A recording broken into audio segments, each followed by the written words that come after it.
ಶ್ರೀಗುರುಭ್ಯೋ ನಮಃ. ಹರಿ ಓಂ. ಶುದ್ಧಾನಂದೋ ಸಂವಿದ್ಯುತಿಬಲಬಹುಲಮುದಾರ್ಯವೀರ್ಯಾದಿದೇಹಂ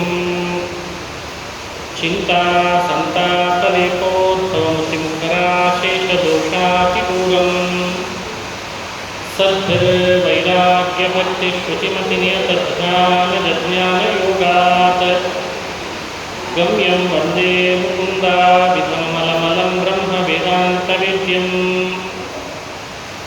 ಅಭ್ರಮಂ ಭಂಗರಹಿತಂ ಅಜಡಂ ವಿಮಲಂ ಸದಾ ಆನಂದತೀರ್ಥಮತುಲಂ ಭಜೆ ತಾಪತ್ರಯಾಪಹಂ ಮೂಕೋಪಿ ಯತ್ಪ್ರಸಾದೇನ ಮುಕುಂದಶಯನಾಯತೆ ರಾಜರಾಜಾಯತೆ ರಿಕ್ತೋ ರಾಘವೇಂದ್ರಂ ತಮಾಶ್ರಯೇ ಆಪಾದಮೌಲಿಪರ್ಯಂತಂ ಗುರುಣಾಮಾಕೃತಿಂ ಸ್ಮರೇತ್ ತೇನ ವಿಘ್ನಾಃ ಪ್ರಣಶ್ಯಂತಿ ಸಿದ್ಧ್ಯಂತಿ ಚ ಮನೋರಥಾಃ. ಶ್ರೀ ಹರಿವಾಯು ಗುರುಗಳ ಚರಣಾರವಿಂದಗಳಲ್ಲಿ ಭಕ್ತಿಪೂರ್ವಕ ಪ್ರಣಾಮಗಳನ್ನು ಅರ್ಪಿಸಿ ಭೀಮಸೇತು ಮುನಿವೃಂದ ಮಠಾಧೀಶರ ಅಡಿರಾವರಿಗಳಲ್ಲಿ ಭಕ್ತಿಪೂರ್ವಕವಾಗಿ ನಮಸ್ಕಾರಗಳನ್ನು ಸಲ್ಲಿಸಿ ಪರಮಪೂಜ್ಯ ಶ್ರೀಪಾದಗಳವರ ಚಾತುರ್ಮಾಸ್ಯದ ಪರ್ವಕಾಲದಲ್ಲಿ ಕೋಟೇಶ್ವರ ಕ್ಷೇತ್ರ ಕೋದಂಡರಾಮನ ಸನ್ನಿಧಾನ ಮಾಧ್ವ ಪ್ರಮೇಯಗಳು ಹಾಗೂ ಮಾಧ್ವ ದೀಕ್ಷೆ ವಿಷಯವನ್ನು ಕುರಿತು ಪ್ರವಚನ ಮಾಡಬೇಕು ಅಂತ ತಿಳಿಸಿದ್ದಾರೆ. ಮಾಧ್ವ ಪ್ರಮೇಯ ಅಂದಾಗ ಸಂಕೀರ್ಣವಲ್ಲದ ಭಗವತ್ಪಾದರು, ಆನಂದತೀರ್ಥ ಭಗವತ್ಪಾದರು ನಮಗೆಲ್ಲ ತಿಳಿಸಿದಂತಹ ಪ್ರಮೇಯಗಳನ್ನು ಕುರಿತು ಈ ಉಪನ್ಯಾಸಗಳಲ್ಲಿ ತಿಳಿಸೋ ಪ್ರಯತ್ನ ಮಾಡ್ತೇನೆ. ಮಾಧ್ವ ದೀಕ್ಷೆಯನ್ನು ಕೂಡ ಭಗವತ್ಪಾದರು ಹಾಗೂ ಅವರ ಶಿಷ್ಯರು ಯಾವ ರೀತಿಯಾಗಿ ನಮಗೆ ತಿಳಿಸಿದ್ದಾರೆ ಅಂತ ಕೆಲವು ವಿಷಯಗಳನ್ನು ಅನುಸಂಧಾನ ಮಾಡಿಸೋ ಪ್ರಯತ್ನ ಮಾಡ್ತೇವೆ. ಮಾಧ್ವ ಪ್ರಮೇಯ ಅಂದಾಗ ಯಾವ್ಯಾವುದನ್ನು ನಾವು ಮಾಧ್ವ ಪ್ರಮೇಯ ಅಂತ ಇಟ್ಕೊಳ್ಬೇಕು. ಬಹಳ ಪ್ರಸಿದ್ಧವಾದ ಮಾತು ಕೇಳಿದ್ದೇವೆ. ಶ್ರೀಮನ್ ತತ್ವಮತೆ ಹರಿಪರತರಃ ಸತ್ಯಂ ಜಗತ್ತತ್ವತೋ ದೇವೋ ಜೀವಗಣಾಃ ಹರೇರಕ್ಷರಾಃ ನೀಚೋಚ್ಚ ಭಾವಂಗತಾಃ. ಈ ಶ್ಲೋಕದಲ್ಲಿ ಹೇಳಿರುವಂತೆ ಪ್ರಮೇಯವನ್ನು ಮಾಧ್ವ ಪ್ರಮೇಯ, ಇದು ಮಧ್ವಾಚಾರ್ಯರ ಮತದಲ್ಲಿ ಹೇಳಿದ, ದರ್ಶನದಲ್ಲಿ ಹೇಳಿದ ಪ್ರಮೇಯ ಅಂತ ಪ್ರಸಿದ್ಧವಾಗಿದೆ. ಇದಕ್ಕೆ ಪೂರಕವಾಗಿ ಬೇರೆ ಬೇರೆ ಪ್ರಮೇಯಗಳು ಕೂಡ ಭಗವತ್ಪಾದ ಗ್ರಂಥಗಳನ್ನು ಅವಲೋಕನ ಮಾಡಿದಾಗ ನಮಗೆ ತಿಳಿಯುತ್ತದೆ. ಇದು 9 ಪ್ರಮೇಯ ಅಂತ ತಿಳಿಸಿದ್ದಾರೆ ಹಿರಿಯರು. ದೇವೋ ಜೀವಗಣಾಃ ಹರೇರನುಚರಾಃ ನೀಚೋಚ್ಚ ಭಾವಗತಾಃ ಚಕ್ಷಾದಿತ್ರಯಂ ಪ್ರಮಾಣಮಖಿಲಂ ನಾಯಕ ವೇದ್ಯೋ ಹರಿಹಿ ಅಂತ ಒಂದು ಚಿಕ್ಕ ಶ್ಲೋಕ. ಆ ಚಿಕ್ಕ ಶ್ಲೋಕ 4 ಕಾಲದಲ್ಲಿ ಎಲ್ಲ ಪ್ರಮೇಯಗಳನ್ನು ಸಂಗ್ರಹ ಮಾಡಿ ಹೇಳಿದ್ದನ್ನು ನಾವು ನೋಡ್ತೇವೆ. ಅದಷ್ಟೇ ಪ್ರಮೇಯ ಅಂತ ಭಾವಿಸಬಾರದು. ಆ ಪ್ರಮೇಯವನ್ನು ಸಿದ್ಧಪಡಿಸಲಿಕ್ಕೆ ಹಾಗೂ ಆ ಪ್ರಮೇಯಕ್ಕೆ ಪೂರಕವಾಗಿ ಇಷ್ಟು ಪ್ರಮೇಯಗಳು ಸಾಕಷ್ಟಿದ್ದಾಗ ಅವುಗಳನ್ನು ಅನುಸಂಧಾನ ಮಾಡಬೇಕು.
ಸಂಸಾರದ ಬೇಕೆಯಲ್ಲಿ ಬೆಳೆದೋಗಿದೆ. ಸಂಸಾರದ ಬಗೆಗೆ ಬೆಳೆದಾಗ ಅವರಿಗೆ ಯಾವ ದಾರಿ ಅಂತ ಹುಡುಕಿ ಪ್ರಯತ್ನ ಪಡ್ತಾ ಇದೆ. ಈ ರೀತಿ ಸಂಸಾರದ ದುಃಖದಿಂದ ಬೆಳೆದವರಿಗೆ ಸರಿಯಾದ ರೀತಿ ಮಳೆ ಬಂದಾಗಲೇ ತಲೆಗೆಳಿದೆ. ಮಧ್ವಾಚಾರ್ಯರನ್ನ ಒಂದು ಹೊಸ ಮೋಡ ಅಂತ ಹೇಳ್ತಾರೆ ಹಿರಿಯರು. ಮೋಡ ತನ್ನ ಮಳೆ ಧಾರೆಯಿಂದ ಬಿಸಿಲಿಗೆ ಬೆಂದಂತಹ ನನ್ನವರಿಗೆ ಚೆನ್ನಾಗಿ ತನ್ನ ಪ್ರಮೇಯಗಳ ಮೂಲಕವಾಗಿ ನೀರಿರದೆ ತಮಗೆ ಎಷ್ಟು ಆನಂದ ಆಗ್ತದೆ. ಭಗವತ್ಪಾದರು ಜಗತ್ತಿಗೆ ಕೊಟ್ಟಂತಾದ್ದು ಅದೇ ಥರದ ಮೋಡಗಳ ರೂಪದಲ್ಲೇ ಕೊಟ್ಟ ಪ್ರಮೇಯಗಳ ಧಾರೆ ಅಂತ ಅನುಸಂಧಾನ ಮಾಡ್ತಾರೆ. ಹನುಮಂತನನ್ನು ವರ್ಣನೆ ಮಾಡುವಾಗಲೂ ಮೋಡ ಅಂತ ವರ್ಣನೆ ಮಾಡಿದ್ದಾರೆ. ಹನುಮನ್ನವವಾದಿದೋಸೌ ತೀರ್ಣಾಂಬುಧಿರ್ವಿಷ್ಣು ಪದೇನ ನಾಮ ಅಂತಂದಿದ್ದಾರೆ. ಹಾಗೆ ಮಧ್ವಾಚಾರ್ಯರು ಕೂಡ ಮೋಡ ಇದ್ದಾರೆ. ನಿಮ್ಗೆ ಆಶ್ಚರ್ಯ ಆಗ್ತದೆ, ಮಧ್ವಾಚಾರ್ಯರು ಜಗತ್ತಿಗೆ ಕೊಟ್ಟ ಪ್ರಮೇಯಗಳಿಗೆ ಮಾಧ್ವ ಪ್ರಮೇಯ ಅಂತಿದೆ. ಅವುಗಳನ್ನು ಮುಂದುವರಿಸಿಕೊಂಡು ಬಂದ ಒಂದು ದೊಡ್ಡ ಪರಂಪರೆ ಇದೆ. ಆ ಪರಂಪರೆಯಲ್ಲಿ ಸಾಕಷ್ಟು ವಿಷಯಗಳನ್ನು ಸಮರ್ಥನೆ ಮಾಡಲಿಕ್ಕೆ ಏನು ಕೇಳಿದ್ದಾರೆ ಅದನ್ನು ತಿಳಿದುಕೊಳ್ಳಬೇಕು. ವಿಶೇಷ ಅಂದರೆ ಪ್ರಮೇಯಗಳನ್ನು ಯಾವುದರ ಮೂಲಕವಾಗಿ ಸಿದ್ಧಪಡಿಸಿಕೊಳ್ಬೇಕು ಅಂತ ಮೊದಲು ತಿಳಿಬೇಕು. ಪ್ರಮೇಯ ಅಂದಾಗ ಯಾವುದರಿಂದ ಸಿದ್ಧಪಡಿಸುತ್ತದಲ್ಲ, ಇದು ಪ್ರಮೇಯ, ಇದು ಪ್ರಮೇಯ ಅಲ್ಲ, ಇದನ್ನು ತಿಳಿದುಕೊಳ್ಳೋದು ಹೇಗೆ? ಪ್ರಮಾಣದಿಂದ ತಿಳಿದುಕೊಳ್ಳೋದನ್ನು ಪ್ರಮೇಯ ಅಂತ ಕರೀತಾರೆ. ಕೇವಲ ತರ್ಕದಿಂದ ತಿಳಿಯೋದಲ್ಲ. ಬಹಳ ಜನ ತರ್ಕದಿಂದ ಕೆಲವು ವಿಷಯಗಳನ್ನು ಸಿದ್ಧಪಡಿಸಿಕೊಳ್ತಾರೆ. ಪ್ರತಿಯಾಗಿ ಪುನಃ ತರ್ಕ ಮಾಡಿದಲ್ಲಿ ಆ ಸಿದ್ಧಪಡಿಸಿಕೊಂಡ ವಿಷಯ ಬಿದ್ದು ಹಾಗಾಗಿ ತರ್ಕಕ್ಕೊಳಪಡಿಸದೆ ಪ್ರಮಾಣಗಳಿಂದಲೇ ಯಾವುದನ್ನು ಸಿದ್ಧಪಡಿಸಿ ಇರ್ತಾರೋ ಅದನ್ನು ಪ್ರಮೇಯ ಅಂತ ತಿಳಿಬೇಕು. ದಾರ್ಶನಿಕ ಕ್ಷೇತ್ರದಲ್ಲಿ ಹೀಗೊಂದು ಮಾತನ್ನು ಉದಾಹರಿಸ್ತಾರೆ ಹಿರಿಯರು. ಮಾನಾಧೀನ ಮೇಯ ಸಿದ್ಧಿ ಅಂತ ಹೇಳ್ತಾರೆ. ಮಾನಾಧೀನ ಅಂದರೆ ಮಾನ ಅಂದರೆ ಪ್ರಮಾಣ ಅಂತ ಅರ್ಥ. ಈ ಪ್ರಮಾಣ ಇದೆ, ಆದ್ದರಿಂದ ಈ ಪ್ರಮೇಯ ಸಿದ್ಧ ಆಯಿತು, ಅದನ್ನೇ ಪ್ರಮೇಯ ಅಂತ ಕರಿಬೇಕು. ಇದು ನಮಗೆ ಹೇಳಿಕೊಟ್ಟ ಪದ್ಧತಿ. ಯಾವುದಕ್ಕೆ ಪ್ರಮಾಣ ಇಲ್ವೋ ಹಾಗೆ ಅದನ್ನು ನಾವು ವಿಷಯ ಅಂತ ತಿಳಿದುಕೊಳ್ಳಿಕ್ಕೆ ಹೊರಟ್ರೆ ಅದು ಪ್ರಮೇಯ ಆಗಲ್ಲ. ಒಂದಕ್ಕೆ ಪ್ರಮಾಣ ಇಲ್ಲ, ಪ್ರಮಾಣ ಇಲ್ಲದೇ ಇದ್ದುದನ್ನು ಹಾಗೂ ಪ್ರಮಾಣಕ್ಕೆ ವಿರುದ್ಧವೂ ಆಗಿದೆ, ಅದನ್ನು ನಾವು ಪ್ರಮೇಯ ಅಂತ ಯಾವತ್ತೂ ಅವಲಂಬಿಸಬಾರದು.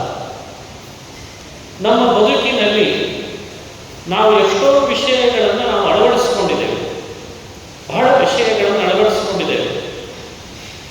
ಈಗಲೂ ಅಳವಡಿಸಿಕೊಳ್ಳದೆ ಇರುವ ಒಂದು ಗುಂಪು ಇದೆ. ಅಳವಡಿಸಿಕೊಂಡ ನಮ್ಮ ಏನೆಲ್ಲ ಬದುಕಿನಲ್ಲಿ ಅಳವಡಿಸಿಕೊಂಡ ವಿಷಯಗಳಿವೆ, ಅದರ ಹಿಂದೆ ಒಂದು ಪ್ರಮಾಣ ಇದೆ ಅಂತ ನಾವು ನಿಶ್ಚಯಿಸಿಕೊಳ್ಬೇಕಾದ ಜವಾಬ್ದಾರಿ ನಮ್ಮದು. ಮಧ್ವಾಚಾರ್ಯರು 1137 12ನೇ ಶತಮಾನದಲ್ಲಿ ಬಂದಿದ್ರು ಅಂತ ನಾವು ಕೇಳ್ತೇವೆ. ಹೌದು, ನಿಜ. ಬಂದಾಗ ಅವರು ಜಗತ್ತಿಗೆ ಏನು ವಿಷಯಗಳನ್ನು ಕೊಟ್ಟರಲ್ಲ, ಅದಕ್ಕಿಂತ ಮೊದಲಿನವರು ಅದನ್ನು ಕೊಟ್ಟಿದ್ರಾ ಇಲ್ವಾ? ಕೊಟ್ಟಿದ್ರು ಅಂದರೆ ಮಧ್ವಾಚಾರ್ಯ ಕೊಟ್ಟಾಗಾಯ್ತು ಪ್ರಮೇಯವನ್ನು. ಇಲ್ಲ, ಮೊದಲಿನವರು ಕೊಡದೇ ಇದ್ದುದನ್ನು ಮಧ್ವಾಚಾರ್ಯ ಕೊಟ್ಟರು ಅಂದರೆ ಮೊದಲಿನವರಲ್ಲಿ ಯಾವುದರ ಕೊರತೆ ಇತ್ತು ಅಂತ ಅದನ್ನು ಕೊಡಲಿಲ್ಲ. ಮಧ್ವಾಚಾರ್ಯರು ಮಾತ್ರ ಅದನ್ನು ಕೊಟ್ಟರು ಅಂತಂದಾಗ ಅವರಲ್ಲಿ ಅವರೆಲ್ಲರಿಗಿಂತಲೂ ಹೆಚ್ಚಿನ ಏನೋ ಒಂದು ವಿಶೇಷತೆ ಇರಬೇಕಷ್ಟೇ. ಇದನ್ನು ನಾವು ಇಲ್ಲಿ ಪ್ರಧಾನವಾಗಿ ಆಲೋಚನೆ ಮಾಡಿ ಇಂಥ ಭಗವತ್ಪಾದರು ಇದನ್ನು ಕೊಟ್ಟದ್ರಿಂದ ಈ ಪ್ರಮೇಯಗಳನ್ನು ಇದನ್ನು ನಾವು ವಿಶ್ವಾಸ ಮಾಡಲೇಬೇಕು ಅಂತ ನಿರ್ಣಯ ಮಾಡಲಿಕ್ಕಾಗ್ತದೆ. ಸುಮ್ಮನೆ ಪ್ರಮೇಯಗಳನ್ನು ಇದೆಲ್ಲ ಇದು ಒಂದು ಪ್ರಮೇಯ ಇದು ಒಂದು ಪ್ರಮೇಯ ಅಂತ ಹೇಳಬಾರದು. ಇತ್ತೀಚೆಗೆ ಹಾಗೊಂದು ಸಮಸ್ಯೆ ಉಂಟಾಗಿದೆ. ಮಧ್ವಾಚಾರ್ಯರು ಸ್ನಾನದ ಬಗ್ಗೆ ಬಹಳ ದೊಡ್ಡ ಕೊಡುಗೆಗಳನ್ನು ಕೊಟ್ಟಿದ್ದಾರೆ ಅಂತ ಉಪನ್ಯಾಸ. ಈಗ ಸ್ನಾನ ಮಾಡಲಿಕ್ಕೆ ಮಧ್ವಾಚಾರ್ಯ ಹೇಳ್ಕೊಡ್ಬೇಡ, ಸ್ನಾನ ಮಾಡಲಿಕ್ಕೆ, ಆಚರಣೆ ಮಾಡಲಿಕ್ಕೆ, ಇವುಗಳನ್ನು ಪ್ರಮೇಯ ಪ್ರಮೇಯ ಅಂತ ಹೇಳ್ತೇವೆ ಅಂದರೆ ಮಧ್ವಾಚಾರ್ಯಗಿಂತ ಮೊದಲು ಬಂದವರು ಯಾರು ಸ್ನಾನದ ಬಗ್ಗೆ ವಿಷಯ ಹೇಳಿರಲಿಲ್ಲ ಅಂತ. ಇದನ್ನೆಲ್ಲ ಮಾಧ್ವ ಪ್ರಮೇಯ ಅಂತ ನಾವು ಹೇಳಿ ಶುರು ಮಾಡಿದರೆ ಕೆಲವರಿಗೆ, ಇಂಟೆಲೆಕ್ಚುಯಲ್ ಪೀಪಲ್ಸಿಗೆ ಇದು ಹಾಸ್ಯ ಅನಿಸುತ್ತಿರುವ. ಹಾಗಾಗಿ ಪ್ರಮೇಯ ಅಂದಾಗ ಸಂಕೀರ್ಣವಾಗಿರಬಾರದು. ಅಂದರೆ ಬೇರೆ ದಾರ್ಶನಿಕರು, ಬೇರೆ ಆಚಾರ್ಯರು ಅದರ ಬಗ್ಗೆ ಹೇಳಲಿಕ್ಕೆ ಆಗಿರಬಾರದು. ಅಥವಾ ಹೇಳಿದ್ರೂ ಕೂಡ ಅಲ್ಲೇನೋ ಅವನು ಹೇಳಿದ್ರೆ ಏನೋ ಕೊರತೆ ಇರಬೇಕು. ಅದನ್ನೆಲ್ಲ ಸರಿಪಡಿಸಿ ಇದು ಅಂತ ತೋರಿಸ್ಕೊಡ್ತಾರಲ್ಲ, ಅದು ಪ್ರಮೇಯ ಅಂತ. ಸಮಸ್ಯೆ ಆಗಿರುವುದಲ್ಲ. ಗೋವಿನ ಬಗ್ಗೆ ಮಧ್ವಾಚಾರ್ಯರು ಏನು ವಿಷಯ ಹೇಳ್ತಾರೆ, ಈ ಥರದ ಟೈಟಲ್ಗಳನ್ನು ಕೊಟ್ಟು ಆಮೇಲೆ ಓದೋರನ್ನು ಬುದ್ಧಿಜೀವಿಗಳು ಅಂತ ಮಾಡಲಿಕ್ಕೆ ಕೊಟ್ಟು ಒಂದು ಹುನ್ನಾರಿಲ್ಲ ಅಷ್ಟೇ. ಸರಳ ಸುಂದರವಾದ ವ್ಯವಸ್ಥೆಯಲ್ಲಿ ಭಗವತ್ಪಾದರು ಒಬ್ಬರು ಯಾವುದರಲ್ಲಿ ಕೊರತೆ ಇತ್ತೋ ಅದನ್ನು ನೀಗಿಸ್ತಾ ಬಂದು ಆ ಕಾಲದ ಸಜ್ಜನ ಜಗತ್ತನ್ನು ಹೀಗೆ ಬದುಕಿದರೆ ದೇವರು ಪ್ರೀತನಾಗ್ತಾನೆ ಅಂತ ಹೇಳಿದ್ರಲ್ಲ, ಇದು ಮಾಧ್ವ ಪ್ರಮೇಯ ಅಂತ ನಾವು ಅನುಸಂಧಾನ ಮಾಡ್ತೀವಿ. ಒಂದು ಪ್ರವಾಹ ಆಲ್ರೆಡಿ ನಡೀತಾ ಇತ್ತು ಭಗವತ್ಪಾದ ಬಂದಾಗ, ಅದರಲ್ಲಿ ಒಂದಿಷ್ಟು ಸಮಸ್ಯೆಗಳಿತ್ತು. ಅದು ತಂತ್ರದ ವಿಷಯದಲ್ಲಿರ್ಬೋದು, ಆಚಾರದ ವಿಷಯದಲ್ಲಿರ್ಬೋದು, ಸಿದ್ಧಾಂತದಲ್ಲಿರುವ ತತ್ವಗಳ ವಿಷಯದಲ್ಲಿರ್ಬೋದು. ಅವುಗಳನ್ನು ಚೆನ್ನಾಗಿ ನೋಡಿದ್ರು. ಹಾಗೂ ಇವುಗಳನ್ನೆಲ್ಲ ಸಿದ್ಧಪಡಿಸುವ ಪ್ರಮಾಣದ ವಿಷಯದಲ್ಲಿ ಇಷ್ಟೇ ಪ್ರಸಂಗ ಇರೋದು. ತಂತ್ರ, ಆಚಾರ, ಸಿದ್ಧಾಂತದ ಪ್ರಮೇಯಗಳು, ಪ್ರಮಾಣ, ಇವಿಷ್ಟೂ ವಿಷಯಗಳಲ್ಲಿ ಕೆಲವು ಕಡೆಯಲ್ಲಿ ಬಹಳ ದೊಡ್ಡ ಸಮಸ್ಯೆಗಳಿವೆ.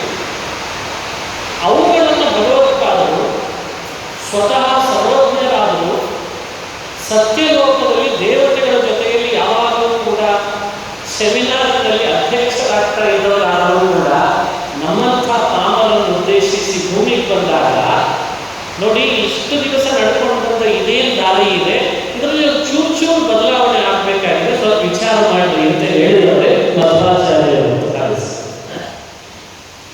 ಕೆಲವರಿಗೆ ಏನು ಅನಿಸಿದೆ, ಮಧ್ವಾಚಾರ್ಯರು ಬಂದ ಮೇಲೆ ಹಳೇದನ್ನೆಲ್ಲ ಬದಿಗೊತ್ತಿ ಸ್ವಯಂ ತಾವೇ ರಚನೆ ಮಾಡಿ ಹೊಸದಾಗಿ ಜಗತ್ತಿಗೆ ಕೊಟ್ಟರು ಅಂತ ಒಂದು ವಾದ.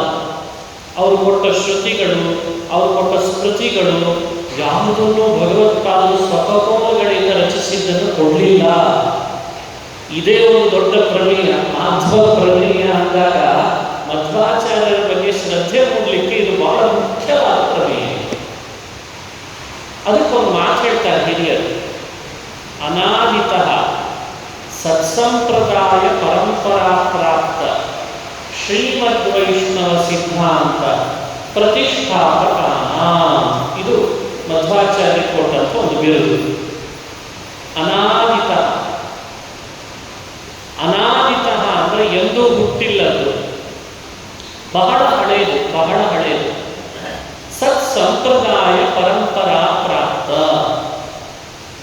ಸತ್ಸಂಪ್ರದಾಯ, ಸಂಪ್ರದಾಯದಲ್ಲಿ ವ್ಯತ್ಯಾಸ ಆಗ್ತಾರೆ. ಬುದ್ಧಿಗೇಡಿಗಳಿಂದ ಮುಂದುವರಿಸಿಕೊಂಡು ಹೋಗಲಿ ಅಂತ ಒಂದು ಸಂಪ್ರದಾಯ ಬೆಳೀತದೆ, ಅದು ಅಸತ್ ಸಂಪ್ರದಾಯ. ಅದಕ್ಕೆ ಉದಾಹರಣೆಗಳನ್ನು ಹೆಚ್ಚು ಕೊಡಲ್ಲ, ಸಮಾಜದಲ್ಲಿ ಗೊಂದಲ ಆಗ್ತದೆ. ಒಂದು ಸತ್ಸಂಪ್ರದಾಯ, ಪರಂಪರಾ ಪ್ರಾಪ್ತವಾದ ಸತ್ಸಂಪ್ರದಾಯ ಪರಂಪರಾ ಪ್ರಾಪ್ತ ಶ್ರೀಮದ್ವೈಷ್ಣವ ಸಿದ್ಧಾಂತ ಪ್ರತಿಷ್ಠಾಪಕಾನ. ಶ್ರೀಮದ್ವೈಷ್ಣವ ಸಿದ್ಧಾಂತ ವಿಷ್ಣು ಭಕ್ತಿ, ವಿಷ್ಣುವಿನಲ್ಲಿ ಪಾರಮ್ಯ, ವಿಷ್ಣು ಎಲ್ಲರೊಳಗಿದ್ದಾನೆ, ವಿಷ್ಣುವೇ ನಮ್ಮನ್ನು ರಕ್ಷಿಸುವವ ಅಂತೇನು ವೈಷ್ಣವ ಸಿದ್ಧಾಂತ ಇದೆ, ಅದು ಅನಾದಿಯಿಂದ ಬಂದದ್ದಿದೆ. ಅದನ್ನು ಜಗತ್ತಿನಲ್ಲಿ ಸ್ಥಾಪಿಸಿಕೊಟ್ಟಂತಹ ಮಹಾನುಭಾವರು ಮಧ್ವಾಚಾರ್ಯರು ಅಂತ ಅವರನ್ನು ಆರಾಧಿಸಲಿಕ್ಕೆ ಹೇಳಿದ್ದಾರೆ ಹಿರಿಯರು. ಅನಾದಿತಃ ಸತ್ಸಂಪ್ರದಾಯ ಪರಂಪರಾ ಪ್ರಾಪ್ತ ಶ್ರೀಮದ್ವೈಷ್ಣವ ಸಿದ್ಧಾಂತ ಪ್ರತಿಷ್ಠಾಪಕ. ಇದು ಮಂತ್ರಾಲಯ ಪ್ರಭುಗಳು ಹೇಳಿದ ಪ್ರಾತಃ ಸಂಕಲ್ಪ ಗದ್ಯದ ಒಂದು ಮಾತು. ಇದಕ್ಕೆ ಅನುಗುಣವಾಗಿ ಪ್ರಮೇಯಗಳನ್ನು ಅನುಷ್ಠಾನಕ್ಕೆ ಅಥವಾ ಮೊದಲು ಅನುಸಂಧಾನಕ್ಕೆ ಆಮೇಲೆ ಅದನ್ನು ಅನುಷ್ಠಾನಕ್ಕೆ ತರಲಿಕ್ಕೆ ಪ್ರಯತ್ನ ಪಡಬೇಕು ನಾವು. ಅವರ ಗೋಲ್ ಏನಿತ್ತು ಭಗವತ್ಪಾದರದ್ದು, ಅವರು ಹೇಗೆ ಸಮರ್ಥನೆ ಮಾಡ್ತಾರೆ ಅಂತ ತಿಳಿಸ್ತೀವಿ. ನಾವು ನೀವುಗಳೆಲ್ಲ ಬಹಳ ದುಃಖ ಪಡ್ತಾ ಇದ್ದೇವೆ ಸಂಸಾರದಲ್ಲಿ. ಇದಕ್ಕೊಂದು ಉಪಾಯ ಬೇಕು. ಏನು ಉಪಾಯ ಅಂದಾಗ ಒಬ್ಬೊಬ್ಬ ದಾರ್ಶನಿಕರು ಒಂದೊಂದು ರೀತಿಯ ವಿಷಯಗಳನ್ನು ಮಂಡಿಸ್ತೀವಿ. ನಾನು ಇದಕ್ಕೆ ಈ ರೀತಿ ಉಪಾಯ ಹುಡುಕ್ತೇನೆ, ನಾನು ಇದಕ್ಕೆ ಈ ರೀತಿ ಉಪಾಯ ಹುಡುಕ್ತೇನೆ ಅಂತ ಹುಡುಕಿದೆ. ಭಗವತ್ಪಾದರು ಏನು ಮಾಡಿದರು, ಅವರೊಂದು ಉಪಾಯ ಹುಡುಕಿ ವೇದಗಳೆಲ್ಲ ನೋಡಿದರು. ವೇದದಲ್ಲಿ ಅನೇಕ ಮಾತುಗಳಲ್ಲಿ ಇದೊಂದು ಮಾತು ಸಿಗ್ತದೆ, ದೇವರನ್ನು ಪ್ರೀತಿಪಡಿಸಿದರೆ ಮಾತ್ರ ನಾವು ನೀವುಗಳೆಲ್ಲ ಸಂಸಾರದ ದುಃಖ ಕಳೆದುಕೊಳ್ಳಿಕ್ಕೆ ಸಾಧ್ಯ ಅಂತ ಒಂದು ಮಾತು. ಇದು ಅವರು ಜಗತ್ತಿಗೆ ಕೊಟ್ಟರು. ದೇವರನ್ನು ಒಲಿಸಿಕೊಂಡ್ರೆ, ದೇವರು ಪ್ರೀತನಾದರೆ, ಭಗವಂತ ಪ್ರೀತನಾದರೆ ನಮ್ಮ ದುಃಖಗಳನ್ನು ಕಳಿಸ್ಕೊಳ್ಳಿಕ್ಕೆ ಸಾಧ್ಯ. ಇದು ಮೇನ್ ಪಾಯಿಂಟ್. ಈ ವಿಷಯಗಳಲ್ಲಿ ಬಹಳಷ್ಟು ಜನ ಎಡವಿದ್ರು. ಬಹಳ ಎಡವಿದ್ರನ್ನು ಬಹಳ ಹೇಳಲ್ಲ, ಎಡವಿದ್ರು ಅನ್ನೋದು ಸತ್ಯ. ಇವರು ಇದೇ ಕೀ ಪಾಯಿಂಟ್ ಇಟ್ಕೊಂಡು ಯಾವುದು ಆ ಮಾತು ಅಂತ ನಿಮಗೊಂದು ಉದಾಹರಿಸ್ತೇನೆ. ತೇಷಾಂ ದುಃಖ ಪ್ರಹಾಣಾಯ ಶ್ರುತಿರೇಷ ಪ್ರವರ್ತತೆ ಅಂತ ಒಂದು ಮಾತು. ಅದುಃಖ ವಿತರ ಸರ್ವಂ ಜೀವಾಯೇವತು ದುಃಖಿನಃ ತೇಷಾಂ ದುಃಖ ಪ್ರಹಾಣಾಯ ಶ್ರುತಿರೇಷ ಪ್ರವರ್ತತೆ. Key point. ಪ್ರಪಂಚದಲ್ಲಿ ದುಃಖ ಯಾರಿಗಿದೆ, ದುಃಖ ಯಾರಿಗಿಲ್ಲ? ಯೋಚಿಸ್ಬೋದಲ್ಲ ನಾವು ಇದನ್ನು. ಬಹಳ ಸಮಸ್ಯೆ ಏನಿಲ್ಲ ಈ ವಿಷಯದಲ್ಲಿ.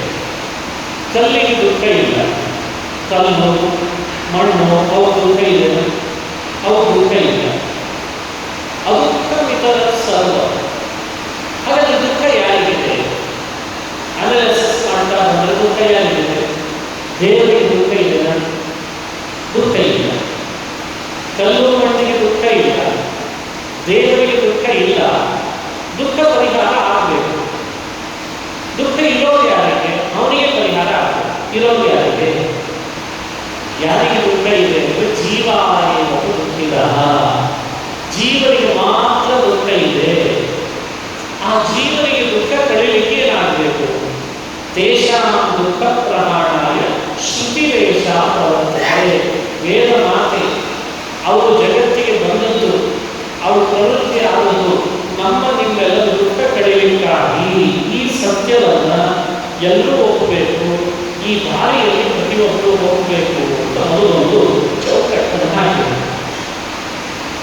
ಮತ್ತೊಂದು ವಿಷಯವನ್ನು ನೆನಪಿಟ್ಕೊಳ್ಳೋಣ. ಈ ಮಾತು ಭಗವತ್ಪಾದ ಉದಾಹರಿಸಿದ ಲಾಭ ಏನು ಅಂದರೆ, ವೇದ ರಾಶಿಗಳು ಹೊರಟಂತೆ ನಮ್ಮ ನಿಮ್ಮೆಲ್ಲ ದುಃಖ ಪರಿಹಾರ ಮಾಡಿಕೊಳ್ಳಿಕ್ಕೆ ಈ ವಿಷಯವನ್ನು ತಿಳಿಸ್ತೇವೆ. ವೇದ ರಾಶಿ ಹೊರಟಂತೆ ನಮ್ಮ ದುಃಖ ಪರಿಹಾರ ಮಾಡಿ. ಇನ್ನೊಂದು ಮಾತನ್ನು ಉದಾಹರಿಸಿದ ಭಗವತ್ಪಾದ ಮತ್ತೊಂದು ಕಡೆಯಲ್ಲಿ, ಹೌದು ದುಃಖವನ್ನು ವೇದ ಪರಿಹಾರ ಯಾರು ಮಾಡಿಸ್ತದೆ ಅಂತ ಪ್ರಶ್ನೆ. ವೇದಕ್ಕೂ ದೇವರಿಗೂ ನಮಗೂ ನಾವು ಅನುಭವಿಸ್ತಾ ಇರುವ ದುಃಖಕ್ಕೂ ಹಾಗೂ ದುಃಖದ ಪರಿಹಾರ ಏನು ಸಂಬಂಧ? ವೇದ ಎ, ದೇವರು ಬಿ, ನಾವೆಲ್ಲರೂ ಸಿ. ನಮ್ಮೊಳಗಿರುವ ದುಃಖ ಡಿ, ದುಃಖದ ಪರಿಹಾರ ಇ. ಏನು ಸಂಬಂಧ ಇದೆ ಎಲ್ಲದಕ್ಕೂ? ಜಗತ್ತಿಗೆ ಭಗವತ್ಪಾದ ಹೇಳಿಕೊಟ್ಟ ಅಪೂರ್ವವಾದ ವಿಷಯ ಇದೆಲ್ಲ. ಉಳಿದವರು ಎಲ್ಲಿ ಎಡವಿದ್ರು ಅನ್ನೋದು ನಿಮಗೆ ಸ್ಪಷ್ಟ ಗೊತ್ತಾಗ್ತದೆ. ಅವರು ಒಂದು ಉದಾಹರಿಸಿದ ಪ್ರಮಾಣವನ್ನು, ನತಾದೃಶಿ ಪ್ರೀತಿ ರೀತ್ಯಸ್ಯ ವಿಷ್ಣೋ ಗುಣೋತ್ಕರ್ಷ ಜ್ಞಾತನಿ ಯಾದೃಶಿ ಸ್ಯಾತ್. ನತಾದೃಶಿ ಪ್ರೀತಿ ರೀತ್ಯಸ್ಯ ವಿಷ್ಣು. ಈ ಶ್ರುತಿ ವಾಕ್ಯ ಏನು ಹೇಳ್ತದೆ ಅಂದರೆ, ದೇವರು ಬಹಳ ಪ್ರೀತಿಸ್ತಾನೆ ಅಂತ. ದೇವರು ಬಹಳ ಪ್ರೀತಿಸ್ತಾನೆ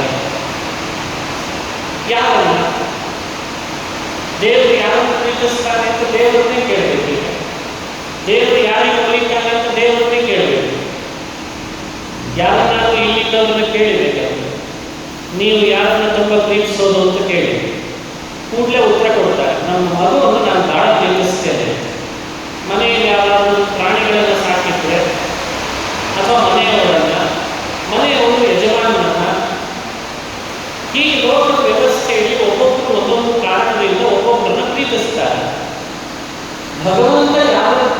ಪ್ರೀತಿಸ್ತಾನೆ ಅಂತ ಹುಡುಗರು. ಭಗವತ್ಪಾದರು ಪದೇ ಪದೇ ಹೇಳೋದು ಅದೇ ವಿಷಯವನ್ನು, ಪ್ರಿಯತಾಂ ಕಮಲಾಲಯ ಪ್ರಿಯತಾಂ ಕಮಲಾಲಯ ಅಂತ. ಮಾಡಿದ ಕೆಲಸಗಳನ್ನೆಲ್ಲ ದೇವರಿಗೆ ಒಪ್ಪಿಸಿ ದೇವರು ಪ್ರೀತನಾಗಲಿ ಅಂತ ಹೇಳ್ತಾ ಬಂದರು. ಅಂದ್ರೆ ಅವರ ಉದ್ದೇಶ ದೇವರ ಪ್ರೀತಿ. ಯಾರು ಪ್ರೀತಿಸ್ತಾನೆ ದೇವರು? ಅದಕ್ಕೆ ಅವರೇ ಕೊಡ್ತಾರೆ ಉತ್ತರ. ವೇದಗಳು ಹೇಳ್ತಾರೆ, ಭಗವಂತನೇ ಹೇಳಿದ ಉತ್ತರ ಇದು. ತನ್ನ ಗುಣಗಳನ್ನು ಯಾರು ತಿಳಿತಾನೋ ಅವರನ್ನು ದೇವರು ಪ್ರೀತಿಸ್ತಾನೆ. ಸಹಜ ಅಲ್ವಾ? ನಾವೆಲ್ಲ ಯಾರನ್ನು ಪ್ರೀತಿಸ್ತೇವೆ ಅಂದರೆ, ನನ್ನ ಬಗ್ಗೆ ಚೆನ್ನಾಗಿ ಅವನು ತಿಳ್ಕೊಂಡಿದ್ದಾನೆ ಅಂದರೆ ನನಗೆ ಅವರ ಮೇಲೆ ಅಭಿಮಾನ ಇದೆ, ಪ್ರೀತಿ. ನಮ್ಮ ಬಗ್ಗೆ ಸರಿಯಾಗಿ ತಿಳ್ಕೊಂಡಿಲ್ಲ, ನೋಡಿದ್ರೆ ಮನೆ ಸದಸ್ಯರೇ ಮನೆಯೊಳಗೆ ಇರ್ತಾರೆ, ನಮ್ಮ ಬಗ್ಗೆ ಅವರಿಗೆ ಗೊತ್ತಿಲ್ಲ, ಅವ್ರ ಬಗ್ಗೆ ನಮಗೆ ಗೊತ್ತಿಲ್ಲ. ಹಾಗಾದ್ರೆ ಅವರಿಬ್ಬರ ಮಧ್ಯದಲ್ಲಿ ಹೇಗೆ ಸಂಬಂಧ? ಇಡೀ ಪ್ರಪಂಚವೇ ಒಂದು ದೊಡ್ಡ ಮನೆ. ಇಲ್ಲಿ ಹುಟ್ಟಿದ ನಾವು ನೀವುಗಳೆಲ್ಲ ದೇವರ ಮಕ್ಕಳೇ. ನಮ್ಮನ್ನು ಹುಟ್ಟಿಸಿದ ತಂದೆ ತಾಯಿ ಭಗವಂತ. ಯೋನ ಪಿತಾ ಜನಿತಾ ಯೋ ವಿಧಾತ ಧಾಮಾನಿ. ಜನಿತ ವಿಧಾತ. ಜನಿತ ಅಂದರೆ ನಮ್ಮನ್ನು ಹುಟ್ಟಿಸಿದವ ಅಂತ ಅರ್ಥದಲ್ಲಿ ಜನಿತ ಅಂತ ಕರೀತಾರೆ. ವಿಧಾತ, ಚೆನ್ನಾಗಿ ನಮ್ಮನ್ನು ಪಾಲನ ಪೋಷಣೆ ಮಾಡಿದವ. ಪಿತಾ ತಂದೆ. ಎರಡು ಸರಿ ಹೇಳ್ತೀವಿ, ಯೋ ನ ಪಿತಾ ಯೋ ಜನಿತ ಅಂತ ಎರಡು ಸರಿ ಹೇಳ್ತೀವಿ. ಎರಡು ಸರಿ ಯಾಕೆ ಹೇಳ್ತದೆ ಅಂದರೆ, ವೇದಗಳನ್ನೆಲ್ಲ ಚೆನ್ನಾಗಿ ವ್ಯಾಖ್ಯಾನಿಸ್ತಾರೆ ಭಗವತ್ಪಾದರು. ತಂದೆ ದತ್ತಕ್ಕೆ ತಗೊಂಡ್ರು ಆಗ್ತಾನೆ. ನಮ್ಮನ್ನು ಯಾರು ದತ್ತಕ್ಕೆ ತಗೊಳ್ತಾನೆ ಅವನು ನಮ್ಮ ತಂದೆನೇ ಅಲ್ವಾ? ದೇವರು ನಮ್ಮನ್ನು ದತ್ತಕ್ಕೆ ತಗೊಂಡಿದ್ದಾನೆ ಅಂತ ಅನ್ಕೊಳ್ಬೇಡಿ, ಅದಕ್ಕೆ ಅವನು ಜನಿತ ಅಂತ ಸ್ಪಷ್ಟವಾಗಿ ಹೇಳ್ಕೊಳ್ತೇವೆ. ಹಾಗಾಗಿ ನಮ್ಮನ್ನ ಹಡದ ತಂದೆ ಹೇಗೋ ಹಾಗೆ ಅವನ ತಂದೆ, ದತ್ತಕ್ಕೆ ತಗೊಂಡ ತಂದೆ ಅಂತ ಭ್ರಮಿಸಬೇಡಿ ಅಂತ. ಅಂಥ ಭಗವಂತ ಅವನ ಗುಣಗಳನ್ನು ನಾವು ತಿಳಿದ್ರೆ, ನಮ್ಮ ತಂದೆ, ನಮ್ಮ ರಕ್ಷಕ, ಈ ರೀತಿ ಭಗವಂತನನ್ನು ಚೆನ್ನಾಗಿ ಅವನ ಗುಣಚಿಂತನೆ ಮಾಡ್ತಾ ಬಂದ್ರೆ ಅವ ನಮ್ಮನ್ನು ಪ್ರೀತಿಸ್ತಾನೆ ಅನ್ನೋ ಪ್ರಮೇಯವನ್ನು ಜಗತ್ತಿಗೆ ಕೊಟ್ಟ ಮೊಟ್ಟ ಮೊದಲನೆಯ ಆಚಾರ್ಯ ಮಧ್ವಾಚಾರ್ಯರು ಅಂತ ನಾವು ಚಿಂತನೆ ಮಾಡ್ತೀವಿ. ದೊಡ್ಡ ಪ್ರಮೇಯ. ದೇವರು ನಮ್ಮನ್ನು ಪ್ರೀತಿಸ್ತಾನೆ ಯಾವಾಗ? ಅವನ ಗುಣಗಳನ್ನು ನಾವು ಸ್ಮರಣೆ ಮಾಡಿ ಚಿಂತನೆ ಮಾಡಿ ತಿಳಿದ್ರೆ ಸಾಕತ್ತೆ. ಲೋಕದಲ್ಲಿ ಯಾರಾದರೂ ಇದ್ದಾರ?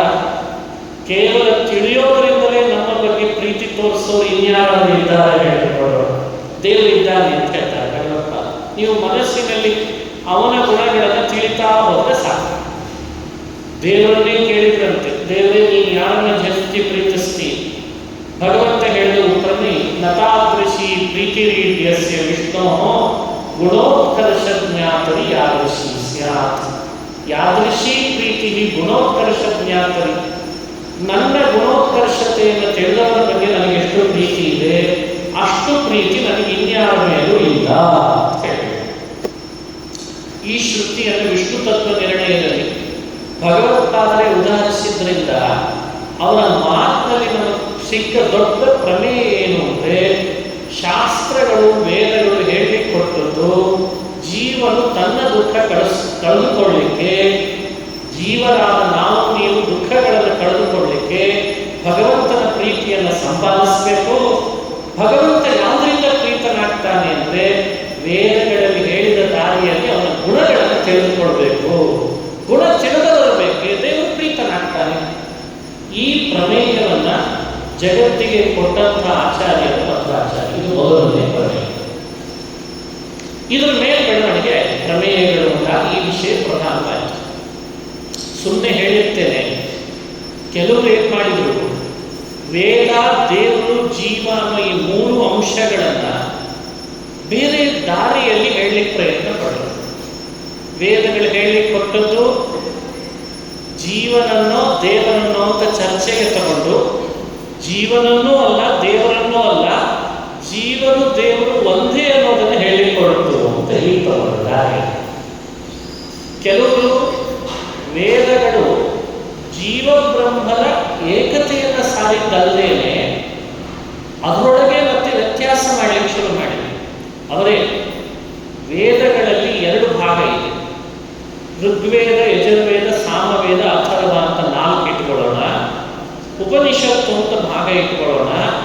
ಉಪನಿಷತ್ತೆಲ್ಲ ಬ್ರಹ್ಮದ ಬಗ್ಗೆ, ಐಕ್ಯದ ಬಗ್ಗೆ ಹೇಳ್ತದೆ ಅನ್ನೋಣ, ವೇದಗಳೆಲ್ಲ ಕರ್ಮದ ಬಗ್ಗೆ ಹೇಳ್ತದೆ ಅನ್ನೋಣ ಅಂತ ಹೀಗೂ ವೇದಗಳನ್ನು ವಿಭಾಗಿಸಿ ಸಮಾಜಕ್ಕೆ ವೇದದ ಚಾನಲ್ ಅನ್ನ ಬೇರೆ ಮುಖವಾಗಿ ತೋರಿಸಲಿಕ್ಕೆ ಶುರು ಮಾಡಿ.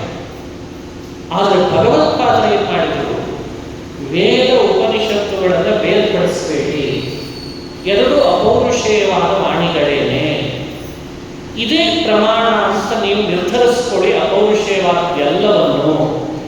ಯಾಕೆ ಅಂದರೆ ವೇದವ್ಯಾಸರು ಸೂತ್ರಕಾರರು ಓಂ ನ ವಿಲಕ್ಷಣತ್ವ ಅಸ್ಯ ತಥಾತ್ವಂ ದರ್ಶಯತಿ ಅಂತ ಸೂತ್ರದಲ್ಲಿ ಸ್ವತಃ ವೇದಗಳ ಅಪೌರುಷೇಯತೆಯನ್ನು ಹೇಳಿ ಅವುಗಳ ಪ್ರಾಮಾಣ್ಯವನ್ನು ಸಮರ್ಥಿಸಿದ್ದಾರೆ.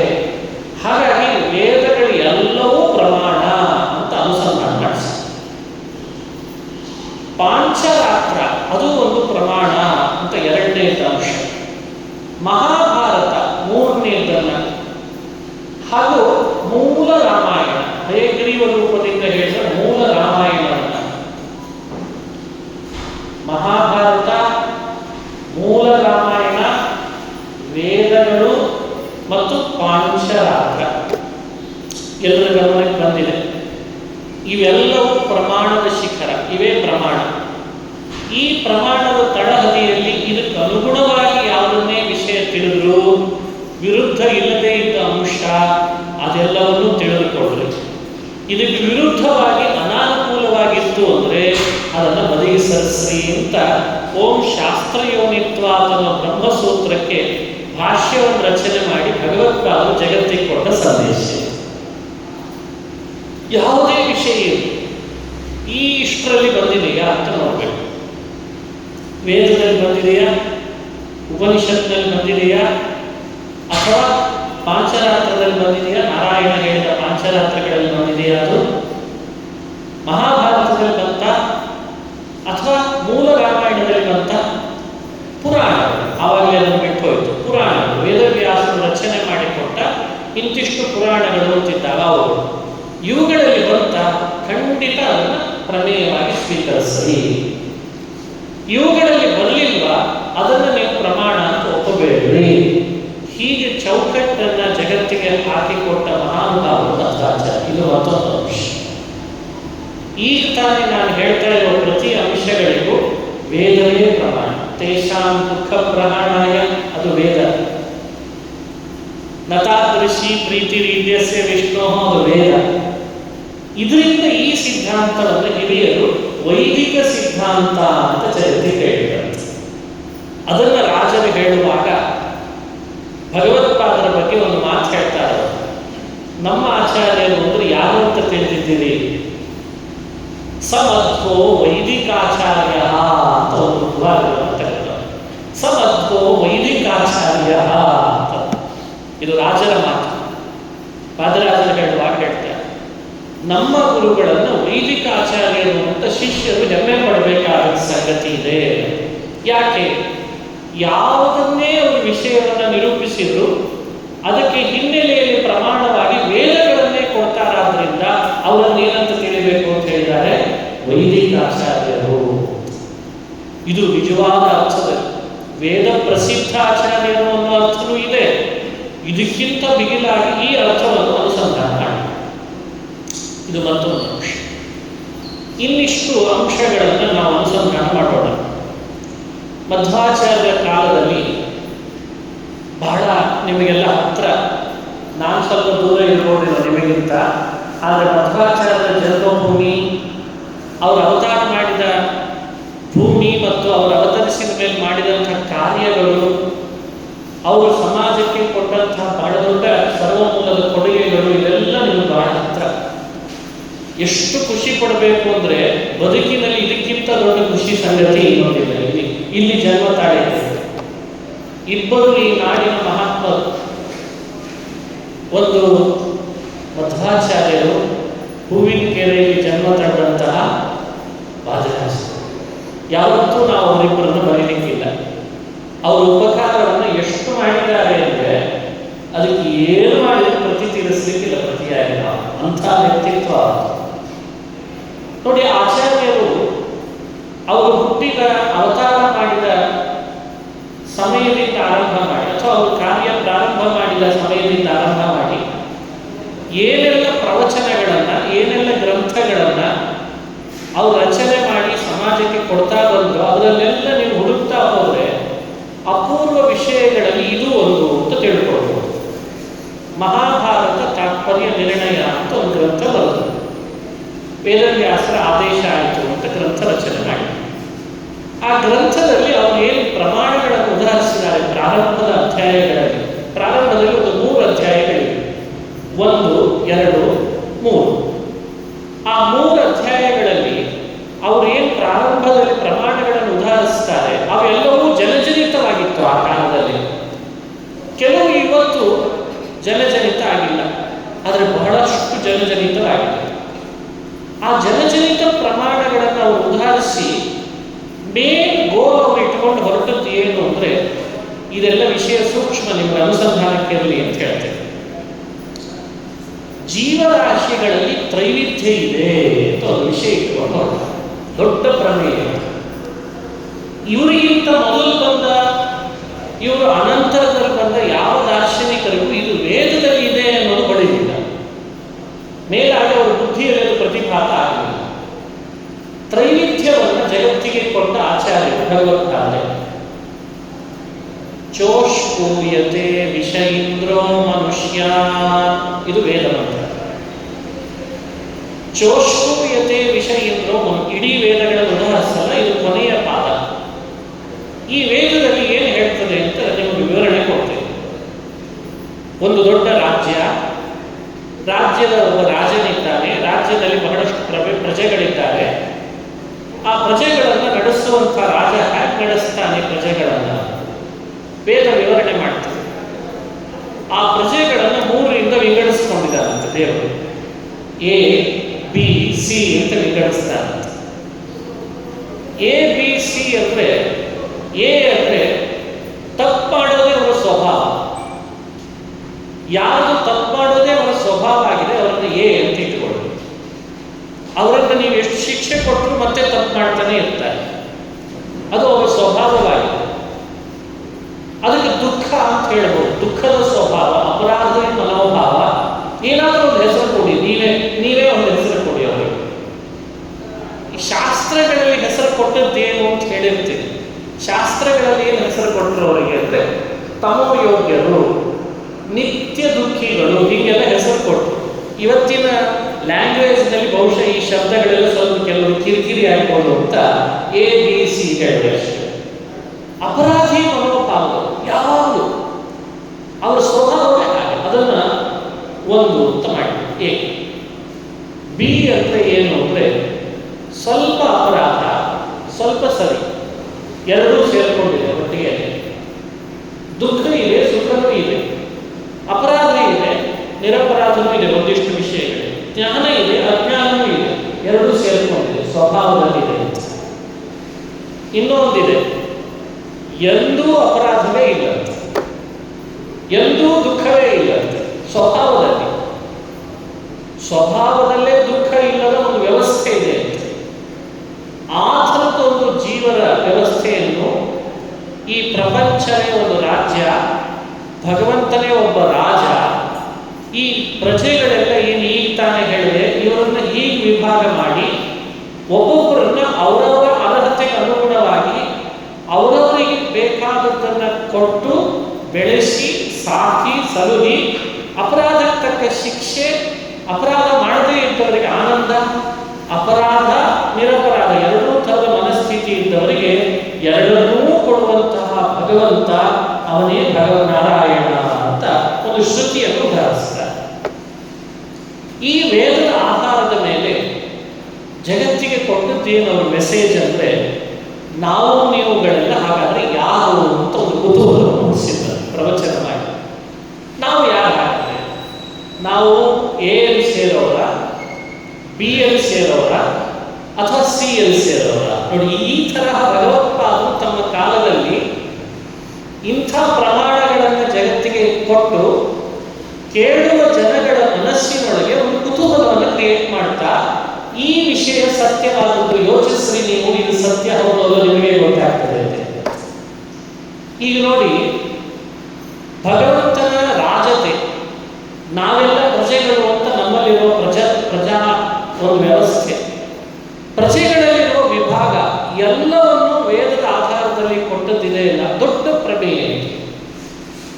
ನಮ್ಮ ಸ್ವಭಾವದೊಳಗೆ ಸುಖನೇ ಇದೆ ಅಂತಾದರೆ ಹಾಗಾದರೆ ಈಗ ಯಾಕೆ ದುಃಖದ ಸಮಸ್ಯೆ? ಇದು ಪ್ರಶ್ನೆ ಬರ್ತದ. ಇಲ್ಲ, ನಮ್ಮ ಸ್ವಭಾವದೊಳಗೆ ದುಃಖನೇ ಇರೋದಾದರೆ, ನಾವೇನಾದರೂ ಈ ABC ಕೆಟಗರಿಯಲ್ಲಿ ಒಬ್ಬರು ಸೇರಿರೋದಾದರೆ, ನಮ್ಮ ಸ್ವಭಾವದೊಳಗೆ ದುಃಖನೇ ಇರೋದಾದ್ರೆ ಈಗ ಸ್ವಲ್ಪ ಸುಖ ಸಿಗ್ತಿದೆ ಅಲ್ಲ, ಅದು ಯಾಕೆ? ಕುತೂಹಲ ಬರಬೇಕಷ್ಟೇ. ನಮ್ಮ ಸ್ವಭಾವದೊಳಗೆ ಸುಖ ದುಃಖ ಎರಡೂ ಮಿಶ್ರಣ ಇದೆನಾ ಹೇಗೆ? ಈ ಕುತೂಹಲನೂ ಬರಬೇಕು. ನಾವು ಯಾರು?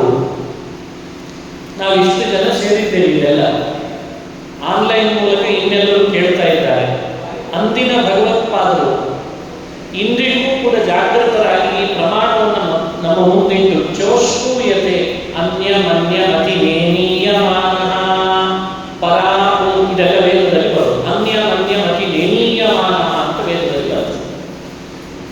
ಭಗವಂತ ರಾಜ, ಮೇಲಿಂದ ಮೇಲೆ ತಪ್ಪೇ ಮಾಡುವ ತಪ್ಪಿತಸ್ಥರನ್ನ ದಮನ ಮಾಡ್ತಾನೆ, ಶಿಕ್ಷಿಸ್ತಾನೆ, ಬಹಳ ಶಿಕ್ಷೆ ಕೊಡ್ತಾನೆ ಅವರಿಗೆ ಅನ್ನೋ ಮಾತನ್ನು ಉದಾಹರಿಸಿದೆ.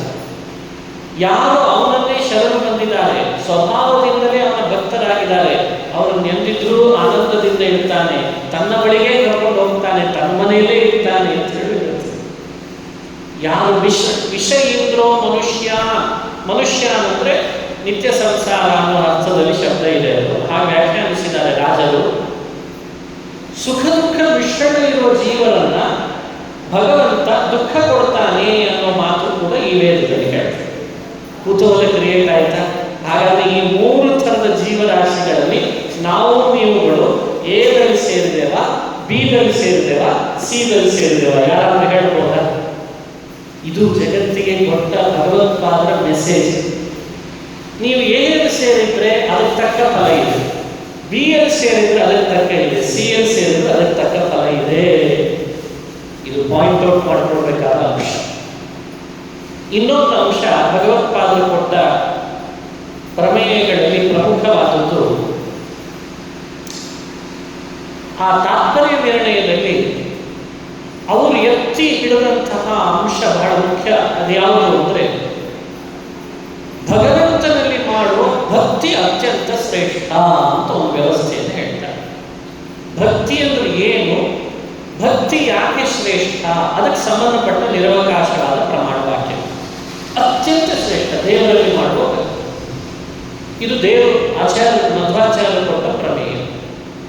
ಅವರು ಎಲ್ಲಿಯೂ ಕೂಡ ವಿಂಗಡಣೆ ಮಾಡಿ ಒಬ್ಬ ವ್ಯಕ್ತಿಯನ್ನು ಕೀಳು, ಒಬ್ಬ ವ್ಯಕ್ತಿಯನ್ನು ಜಾಸ್ತಿ, ಒಂದು ಸಮಾಜ ಬಹಳ ಶ್ರೇಷ್ಠ, ಇನ್ನೊಂದು ಸಮಾಜ ಬಹಳ ಕನಿಷ್ಠ, ಇಂಥ ವಿಭಾಗ ಮಧ್ವಾಚಾರ್ಯರು ಮಾಡಿ. ಕೆಲವರಿಗೆ ಅನಿಸ್ತದೆ ಮಧ್ವಾಚಾರ್ಯರು ಅವ್ರನ್ನ ಕೀಳಂದ್ರು, ಇವರನ್ನ ಜಾಸ್ತಿ ಅನ್ನೋ ಹಂಗೆ ಎಲ್ಲೂ ಹೇಳಿಲ್ಲ ಮಧ್ವಾಚಾರ್ಯ, ಎಲ್ಲೂ ಹೇಳಿಲ್ಲ. ಗೀತಾ ಭಾಷ್ಯ ನೋಡಿ, ಬ್ರಹ್ಮಸೂತ್ರ ಭಾಷ್ಯ ನೋಡಿ, ಮಹಾಭಾರತ ತಾತ್ಪರ್ಯ ನಿರ್ಣಯ ನೋಡಿ, ಭಾಗವತ ತಾತ್ಪರ್ಯ ನೋಡ್ರಿ, ಯಾವ ಒಂದು ಸಮಾಜವನ್ನು ಕೂಡ ಯಾವ ರೀತಿಯಿಂದಲೂ ಆಡವಾದ ಶಬ್ದದಿಂದ ಗುರುತಿಸಲೇ ಇಲ್ಲ ಮತ್ತು ಅದರ ಸ್ಥಾನಮಾನಕ್ಕೆ ಧಕ್ಕೆ ತರುವ ಮಾತುಗಳನ್ನು ಹಾಕಿಲ್ಲ.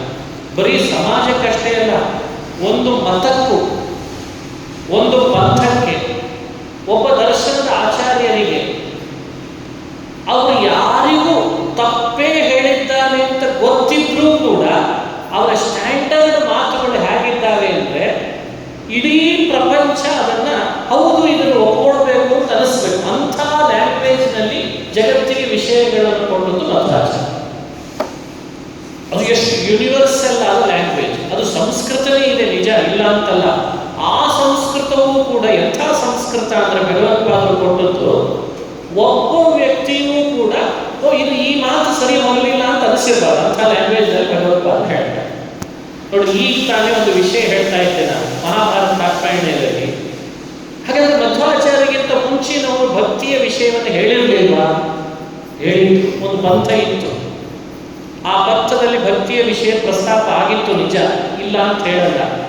ಆದರೆ ಭಗವತ್ಪಾದರು ಕೊಟ್ಟ ಭಕ್ತಿಯ ವಿಷಯ ಇದೆಯಲ್ಲ, ಅದಕ್ಕೂ ಅವ್ರು ಹೇಳಿದ್ದಕ್ಕೂ ಬಹಳ ಬಹಳ ಅಂತರ, ಬಹಳ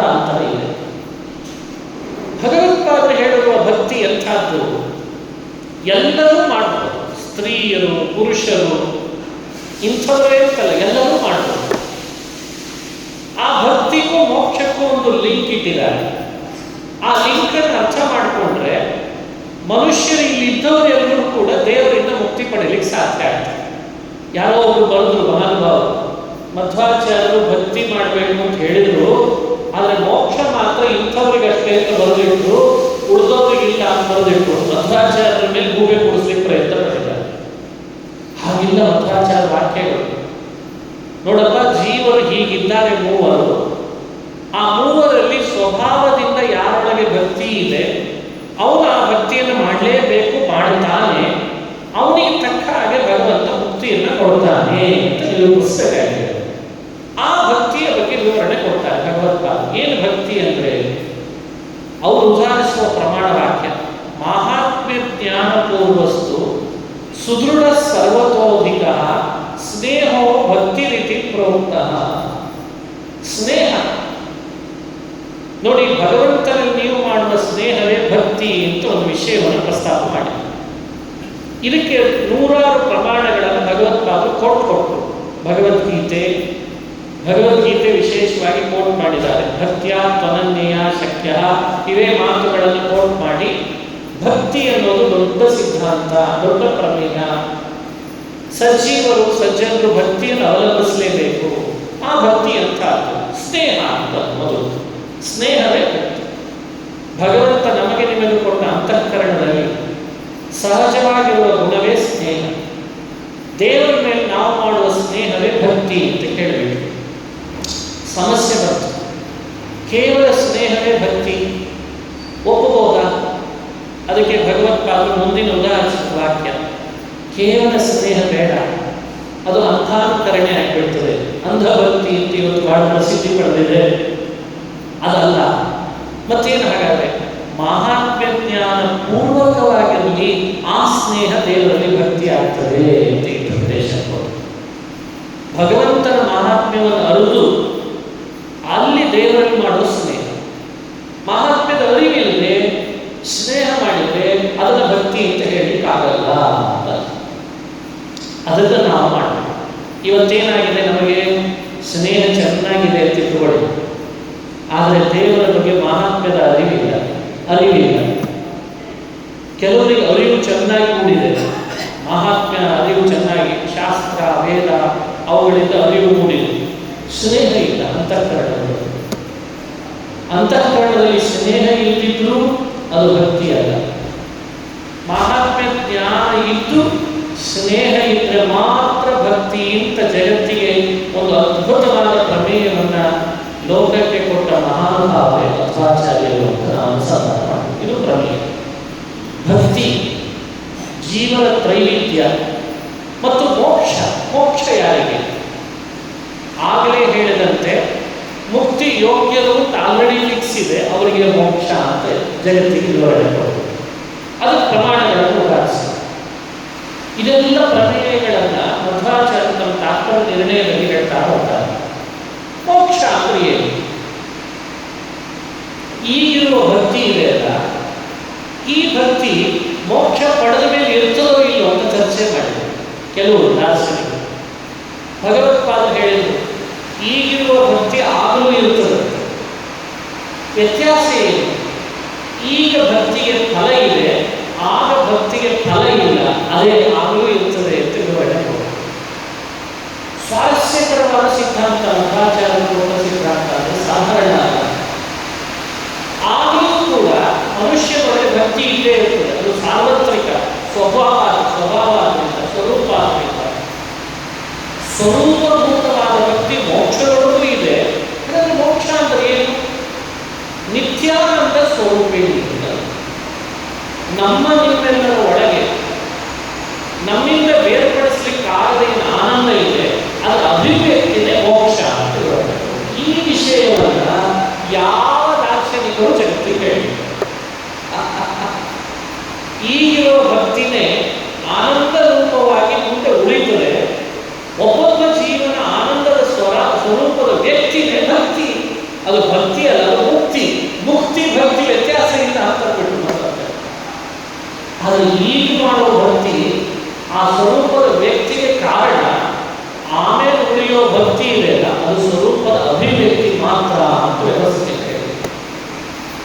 ಇದೆಲ್ಲ ಭಗವತ್ಪಾದ ಸಿದ್ಧಾಂತದ ಪ್ರಮೇಯಗಳು. ಹಾಗಾಗಿ ನಾವು ನೀವು ನಮ್ಮ ಸ್ವರೂಪದೊಳಗೆ ಆನಂದ ಇದೆ, ನಮ್ಮ ಸ್ವರೂಪದಲ್ಲಿ ಭಕ್ತಿ ಇದೆ, ಸ್ವರೂಪದಲ್ಲಿ ಜ್ಞಾನ ಇದೆ.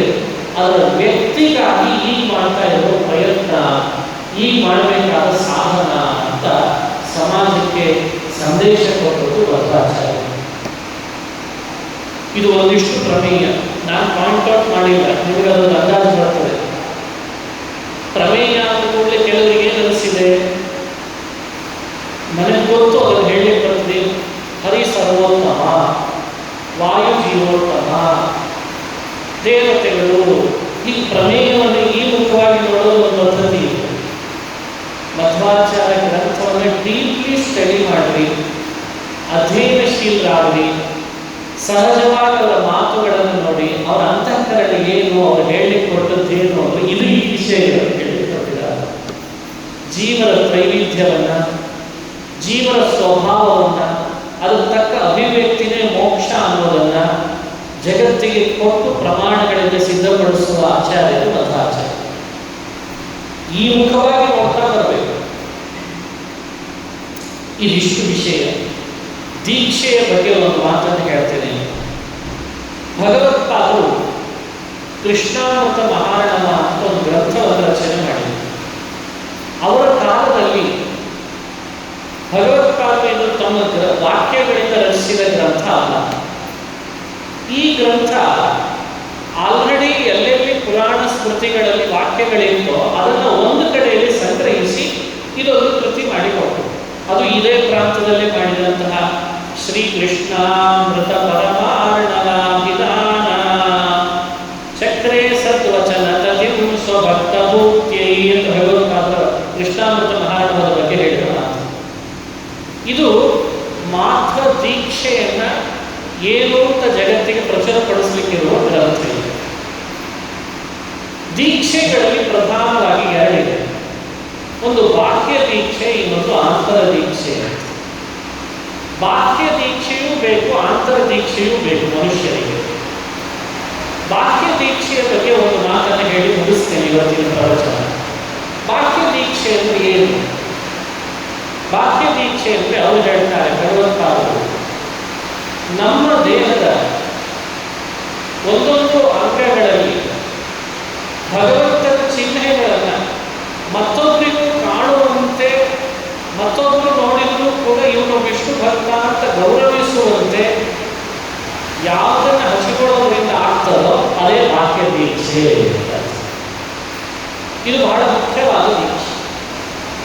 ನಮ್ಮ ದೇಹದೊಳಗೆ ಇನ್ನೊಬ್ಬರು ನೋಡಿದರೂ ಕೂಡ ಒಂದು ಗೌರವ ಭಾವ ಬರಬೇಕು. ಅದು ಬಹಳ ಮುಖ್ಯವಾದ. ಒಳಗಡೆಯಿಂದ ಊರ್ಧ್ವ ಪುತ್ರಗಳನ್ನು ಧಾರಣೆ ಮಾಡ್ತಾ ಇದ್ರೆ ಇಲ್ಲೊಂದು ಆಜ್ಞಾ ಚಕ್ರ ಇರ್ತದೆ, ಅದು ಜಾಗೃತ ತುಂಬ ದೂರ ಇದೆ, ಅಷ್ಟು ನಾಟಕ ಮಾಡೋದು ಬೇಡ. ಸತ್ಯ ಅದು ಆಗ್ತದೆ, ಇಲ್ಲ ಅಂತ ಸತ್ಯ. ಮೊದಲು ಮನುಷ್ಯನಿಗೆ ಸಹಜವಾದ ತಿಳುವಳಿಕೆ ಬರದೇ ಇದ್ರೆ ಇನ್ನು ಒಳಗಿನ ಆಜ್ಞಾ ಚಕ್ರ ಇದು ರಿಡ್ಯೂಸ್ ಆಗೋದು ಬರೋದಾಗಿದೆ. ಪ್ರಾರಂಭದ ಹಂತದಲ್ಲಿ ಅವರು ಹೇಳೋದೇ ಇರ್ತದೆ. ಬಾಹ್ಯ ದೀಕ್ಷೆ ಮನುಷ್ಯನಿಗೆ ಅತ್ಯಂತ ಅವಶ್ಯಕ. ಅದಕ್ಕೆ ಪ್ರಮಾಣಗಳಿದ್ದಾವೆ. ಯಾವುದದು ಬಾಹ್ಯ ದೀಕ್ಷೆ? ವಿಷ್ಣುವಿನ ಆಯುಧಗಳನ್ನು ನಿಮ್ಮ ದೇಹದೊಳಗೆ ಧಾರಣೆ ಮಾಡೋದೇ ಬಾಹ್ಯ ದೀಕ್ಷೆ. ಇದು ಯಾವತ್ತೂ ಬಿಡೋ ಹಾಗೆ. ಎಲ್ಲೆಲ್ಲಿ ಧರಿಸಬೇಕು ಅನ್ನಲಿಕ್ಕೆ ಆಧಾರಗಳಿದ್ದಾವೆ. ಸ್ತ್ರೀಯರು ಏನು ಧರಿಸಬೇಕು, ಪುರುಷರು ಏನು ಧರಿಸಬೇಕು, ಕನ್ಫ್ಯೂಸ್ ಮಾಡಿ ಹೇಳೇ ಇಲ್ಲ. ಅದು ಬಹಳ ಸ್ಪಷ್ಟವಾಗಿ ಇರ್ತಾರೆ. ನಮ್ಮ ದೇಹದ ಒಂದೊಂದು ಅಂಗಗಳಲ್ಲಿ 12 ಅಂಗ, 12 ಧಾರಣೆ ಮಾಡಿಕೊಳ್ಳಲಿಕ್ಕೆ ಪುರುಷರಿಗೆ ಹೇಳಿದ್ದಾರೆ. ಅತಿ ಸುಲಭ ಇಂತಿಂಥ ಆಕಾರಗಳನ್ನು ವಿವರಣೆ ಕೊಟ್ಟಿದೆ ಸ್ಮೃತಿ ಭಾಷೆ. ಅದನ್ನು ಮಧ್ವಾಚಾರ್ಯರು ಹೊಸದಾಗಿ ಇಂಟರ್ಪ್ರಿಟೇಟ್ ಮಾಡಿದ್ದಾರೆ. ಮಧ್ವಾಚಾರ್ಯ ಬರೋಕ್ಕಿಂತ ಮೊದಲೇನೆ ಈ ಸಂಪ್ರದಾಯವೂ ಇತ್ತು. ಅದನ್ನು ಭಾಗವತ ಸಂಪ್ರದಾಯ ಅನ್ನೋ ಹೆಸರಿನಲ್ಲಿ ವಿವರಣೆ ಕೊಟ್ಟದ್ದು ಇದೆ ಹಿರಿಯರು. ಹಾಗಾಗಿ ಕೆಲವರಿಗೆ ಏನು ಅಂದರೆ ಬಾಹ್ಯ ದೀಕ್ಷೆಗಳಲ್ಲಿ ಊರ್ಧ್ವಪುಂಡ್ರ ಧಾರಣೆ ಅಂದರೆ ಇದನ್ನು ಪ್ರಥಮ ಮಧ್ವಾಚಾರ್ಯ ಜಗತ್ತಿಗೆ ಹೇಳಿದರು. ಅದು ಆ ಧೋರಣೆ ಇಲ್ಲ, ಆ ಧೋರಣೆ ತಪ್ಪು. ಸ್ವತಃ ಭಾಗವತ ಧರ್ಮದ ಅನುಷ್ಠಾನ ಅಂತ ಒಂದು ಪರಂಪರೆಯಲ್ಲಿ ಬಂದದ್ದನ್ನೇ ಮಧ್ವಾಚಾರ್ಯರು ಅದನ್ನು ತಾವು ಮನುಷ್ಯರಿಗೋಸ್ಕರವಾಗಿ ನನ್ನನ್ನು ಅವಲಂಬಿಸುವವರು ಇದನ್ನು ಪಾಲನೆ ಮಾಡ್ಕೊಂಡು ಹೋಗಲಿ ಅಂತ ಕೊಟ್ಟದ್ದಿದೆ ಅಲ್ಲ, ಅದು ವಾಕ್ಯದ ವಿಷಯ. ಅದರಲ್ಲಿ ಏನಾಗಿದೆ ಸಮಸ್ಯೆ ಅಂದರೆ ಟ್ರೂ ಟ್ರಾನ್ಸ್ಲೇಟ್ ಮಾಡೋದು ಜಾಸ್ತಿ ಆಯಿತು. ಅದರಲ್ಲಿ ಒಂದು ಸಮಸ್ಯೆ ನಮ್ಮಲ್ಲಿ ಏನಾಗಿದೆ, ಹೃದಯಕ್ಕಿಂತ ಹೆಚ್ಚಾಗಿ ಪದಗಳನ್ನು ಟ್ರಾನ್ಸ್ಲೇಟ್ ಮಾಡಿ ತಿಳ್ಕೊಳ್ತೇವೆ ಅಂತ ಹೋಗೋದು ಸಮಸ್ಯೆ. ಸಣ್ಣ ಉದಾಹರಣೆ ಕೊಟ್ಟಿರ್ತೀನಿ. ಈಗೊಂದು ಹಣೆ ಮೇಲೆ ಊರ್ಧ್ವಪುಂಡ್ರ ಧಾರಣೆ ಮಾಡಬೇಕು, ನಾರಾಯಣ ಮುದ್ರೆ ಗದಾ ಮುದ್ರೆಯನ್ನು ಸ್ತ್ರೀಯರು ಪುರುಷರು ಎಲ್ಲರೂ ಹಚ್ಕೊಳ್ಬೇಕು. ಸರಿ, ಹಚ್ಕೊಳ್ಬೇಕು ಅಂತ ಹೇಳಬೇಕಾದ್ರೆ ನಾನು ನೀನು ಪ್ರವಚನದಲ್ಲಿ ಕೂತಿದ್ದೇವೆ, ಹಚ್ಕೊಳ್ಳೇಬೇಕು ಅಂತ ಇಷ್ಟು ಹೇಳ್ಕೊಂಡು ಹೋಗ್ತೇವೆ. ಸರಿ, ಪುರಾಣ ಮತ್ತು ಸ್ಮೃತಿಗಳ ಶೈಲಿ ಹೇಗೆ ಅಂದರೆ ಆ ಶೈಲಿಯ ಹೃದಯ ನೀವು ತಿಳ್ಕೊಳ್ಳಿ. ಆ ಟ್ರಾನ್ಸ್ಲೇಟ್ ಮಾಡಿದರೆ ಸಮಸ್ಯೆ ಏನು ಅನ್ನೋದು ಆಮೇಲೆ ಗೊತ್ತಾಗ್ತದೆ. ಯಾರ ಹಣೆಯಲ್ಲಿ ಈ ಊರ್ಧ್ವಪುಂಡ್ರಗಳು ಇರಲ್ವೋ ಅವನ ಹಣೆ ಯಾವುದೋ ಒಂದು ಪ್ರಾಣಿ ಹೆಸರು ಹೇಳಿ ಆ ಪ್ರಾಣಿ ನೆಕ್ಕಿದ ಹಣೆ ಅಂತ ಹೇಳಿರ್ತಾರೆ. ಈಗ ಅವ್ರಿಗೇನು ಅನಿಸ್ತದೆ, ಈ ಟ್ರಾನ್ಸ್ಲೇಟ್ ಮಾಡ್ತಿರಲ್ಲ ಮಾತು ಇತ್ತೀಚಿನ ಸಮಾಜದೊಳಗೆ ಅದು ಹಾಗೇ ಆ ಮಾತಿನ ಸಂಸ್ಕೃತದ ವರ್ಡ್ಗಳನ್ನು ಟ್ರಾನ್ಸ್ಲೇಟ್ ಮಾಡಿದ ಕೂಡಲೇ ಒಂದು ಸಮಾಜ ಹಣೆಯನ್ನು ಈ ಪರಿ ಹೇಳೋಲ್ಲ ಮಾತು. ಅವರಿಗೆ ಆ ಲ್ಯಾಂಗ್ವೇಜಿನ ಸೊಬಗು ಗೊತ್ತಿಲ್ಲ. ದೀಕ್ಷೆ ಎಂದಾಗ ದೀಕ್ಷೆನೇ ಅದು. ಆ ದೀಕ್ಷೆ ಅಂದರೆ ಅದು ದೀಕ್ಷೆನೇ ಅಂದರೆ ಹೃದಯದಲ್ಲಿ ಹಾಗೆ ಕಿತ್ತಿ ಬರಬೇಕದು. ಆದರೆ ಆ ಮಾತುಗಳನ್ನು ಟ್ರಾನ್ಸ್ಲೇಟ್ ಮಾಡಿದ್ದು ಒಂದು ಸಮಾಜಕ್ಕೆ ಅಥವಾ ನಮ್ಮ ಸಮಾಜದಲ್ಲಿ ಕೆಲವರಿಗೆ ಅನಿಸಲಿಕ್ಕೆ ಶುರುವಾಗ್ತದೆ ಅಂದರೆ ಏಕಾದಶಿ ಬಹಳ ಮುಖ್ಯವಾಗಿ ಮಾಡಬೇಕಾದದ್ದು. ಅವತ್ತೇನಾದರೂ ಆಹಾರ ತಿಂದರೆ ಯಾವುದೋ ಒಂದು ಪ್ರಾಣಿಯ ಮೂತ್ರ ನಿಮ್ಮ ಹೊಟ್ಟೆ ಒಳಗೆ ಹೋಗಲು ಹೆಸರು ಬಿಡುತ್ತಾರೆ ಮನುಷ್ಯ. ಇವತ್ತಿನ ಲ್ಯಾಂಗ್ವೇಜ್ ಹಾಗಾಗಿದೆ. ವಾಸ್ತವಿಕವಾಗಿ ಪ್ರಮಾಣಗಳು ಇವು. ಈ ಪ್ರಮಾಣಗಳಲ್ಲಿ ಇದು ನಿರವಕಾಶ, ಇದನ್ನ ಸಾವಕಾಶ, ಇದು ದುರ್ಬಲ, ಇದು ಸಾವಕಾಶ, ಇದು ದುರ್ಬಲ, ಇದು ಪ್ರಬಲ. ಈ ಆಲೋಚನೆ ಮಾಡುವ ಒಂದು ಮೆಥಡಾಲಜಿಯನ್ನು ಬೆಳೆಸ್ಕೊಂಡ್ರೆ ಯಾವ ಪ್ರಮಾಣ ಯಾವ ದೀಕ್ಷೆಯ ಬಗ್ಗೆ ಪ್ರಬಲವಾಗಿದೆ, ನಿರವಕಾಶವಾಗಿದೆ ಅಂತ ನೀವೇ ತೀರ್ಮಾನ ಮಾಡಿದ್ರೆ. ಇವತ್ತೇನಾಗಿದೆ, ನಿಶ್ಚಯಿಸಿಕೊಳ್ಳಿಕ್ಕಿರುವ ಮೆಥಡಾಲಜಿಯನ್ನು ಕೊಡೋದು ಕಡಿಮೆ. ಅದು ಕಡಿಮೆ ಆದಾಗ ಮನುಷ್ಯರಲ್ಲಿ ವೈಚಾರಿಕ ಧನಾತ್ಮಕ ಚಿಂತನೆಗಳಿಗಿಂತ ಜಾಸ್ತಿ ಇವರೇನೋ ದೀಕ್ಷೆ ಮಾಡಿ ನಮ್ಮನ್ನು ಕನ್ವರ್ಟ್ ಮಾಡಲಿಕ್ಕೆ ಹೊರಟು ನೀವು ಶುರು ಮಾಡಿಬಿಟ್ಟು ಹಾಗಾಗ ಮಧ್ವಾಚಾರ್ಯರು ಅದಕ್ಕೆ ಜಗತ್ತಿಗೆ ಏನು ಮಾಡಿದರು ಅಂದರೆ ನಮ್ಮ ಮುಂದೆ ಎಲ್ಲ ಪ್ರಮಾಣಗಳನ್ನು ಇಡ್ತಾ ಬಂದರು. ನೋಡಿ, ಈ ಪ್ರಮಾಣ ಹೀಗಿದೆ, ಈ ಪ್ರಮಾಣ ಹೀಗಿದೆ, ಈ ಪ್ರಮಾಣ ಹೀಗಿದೆ. ಅವರು ಯಾರು ಮುಂದೆ ಇಟ್ಟರಲ್ಲ ಅವರಿಂದ ಪಾಠ ಕಲಿತಿದ್ದ, ಪ್ರವಚನ ಕೇಳ್ತಿದ್ದ ಶ್ರೋತೃಗಳು ಎಷ್ಟು ಮೆಚ್ಯೂರ್ಡ್ ಆಗಿದ್ರು ಅಂದರೆ ಮಧ್ವಾಚಾರ್ಯ ಪ್ರಮಾಣ ಕೊಡುವಾಗಲೇ ಅವರಿಗೆ ಗೊತ್ತಾಗ್ತಿತ್ತು, ಇದು ಆ ಪ್ರಮಾಣಕ್ಕೆ ಇದು ನಿರವಕಾಶ, ಈ ಪ್ರಮಾಣಕ್ಕೆ ಇದು ವಿರೋಧಿ, ಆದ್ದರಿಂದ ನಾವು ಅದನ್ನು ಬಿಡಬೇಕು, ಇದನ್ನು ಹಿಡಿಬೇಕು ಅನ್ನೋದು ತಿಳ್ಕೊಬೇಕು. ಇದು ನಮ್ಮಿಂದ ಆಗಬೇಕಿತ್ತು. ಈ ಮೆಚ್ಯೂರ್ಡ್ ಆಗಿ ನಾವು ಚರ್ಚೆ ಮಾಡುವ, ವಿಷಯಗಳನ್ನು ನಿರೂಪಿಸುವ ಪದ್ಧತಿಯನ್ನು ಎಷ್ಟು ಬೆಳೆಸ್ಕೊಳ್ತೇವೆ ಆವಾಗ ಎಲ್ಲ ವಾಕ್ಯಗಳಲ್ಲಿ ಇದು ದುರ್ಬಲ, ಇದು ಸಬಲ, ಇದರ ಹೃದಯ ಇದೆ, ಇದರ ತಾತ್ಪರ್ಯ ಇದೆ ಅಂತ ಅನ್ನೋದನ್ನು ನಿಶ್ಚಯ ಮಾಡಿಕೊಳ್ಳಬೇಕು. ಅದು ಏಕಾದಶಿ ಇರ್ಬೋದು, ಭಗವಂತ ಕೃಷ್ಣನ ನಾಮಸ್ಮರಣೆ ಇರ್ಬೋದು, ನಾವು ಧರಿಸುವಂಥ ಊರ್ಧ್ವಪುಂಡ್ರಗಳ ಧಾರಣೆ ಇರ್ಬೋದು, ತಪ್ತ ಮುದ್ರ ಧಾರಣೆ ಇರ್ಬೋದು. ಈ ವಾಕ್ಯ ದೀಕ್ಷೆಗಳಲ್ಲಿ ಎಲ್ಲ ವಿಷಯಗಳ ಪ್ರಮಾಣಗಳು ನಿರವಕಾಶವಾದದ್ದನ್ನೇ ಭಗವಂತ ಉದಾಹರಿಸಿದ್ರಿಂದ ಅತ್ಯಂತ ಪ್ರಬಲವಾಗಿದೆ. ನಾವೆಲ್ಲ ಒಪ್ಪಿಕೊಳ್ಳಬೇಕು. ಈಗ ವೈಚಾರಿಕವಾಗಿ ಮನುಷ್ಯ ದೀಕ್ಷೆಯನ್ನು ಬೆಳೆಸ್ಕೊಳ್ಬೇಕು. ಒಳಗಿನಿಂದ ವಿಷ್ಣು ಭಕ್ತಿಯ ದೀಕ್ಷೆ, ವಿಷ್ಣುವಿನ ಸರ್ವೋತ್ತಮತ್ವದ ದೀಕ್ಷೆ, ಹೊರಗಿನಿಂದ ಈ ಊರ್ಧ್ವಪುಂಡ್ರಾದಿಗಳ ದೀಕ್ಷೆ ಅತ್ಯಂತ ಮುಖ್ಯ ಅನ್ನೋದು ಮಧ್ವಾಚಾರ್ಯ ಗ್ರಂಥದಿಂದ ನಮಗೆ ತಿಳಿದು ಬರುತ್ತದೆ. ಇವತ್ತು ಸಮಯದ ಅನುಗುಣವಾಗಿ ಕೆಲವು ವಿಷಯಗಳನ್ನು ನಮ್ಮ ಜೊತೆಯಲ್ಲಿ ನಾನು ಹಂಚಿಕೊಂಡಿದ್ದೇನೆ. ನಾಳೆ ದಿವಸ ಮತ್ತು ಈ ದೀಕ್ಷೆಯ ಬಗ್ಗೆ ಸ್ವಲ್ಪ ವಿಸ್ತಾರ ಮತ್ತು ಮಾಧ್ವ ಪ್ರಮೇಯದ ಬಗ್ಗೆ ಸ್ವಲ್ಪ ಹೆಚ್ಚಿನ ವಿಸ್ತಾರವನ್ನು ಮಾಡೋಣ ಅಂತ ಹೇಳ್ತಾ ಪೂಜ್ಯ ಶ್ರೀಗಳ ಪಾದಗಳಲ್ಲಿ ಮತ್ತೆ ನಮಸ್ಕಾರ ಮಾಡಿ ಶ್ರೀಕೃಷ್ಣ ವಸ್ತು ಹರಯೇ ನಮಃ ಹರಯೇ ನಮಃ.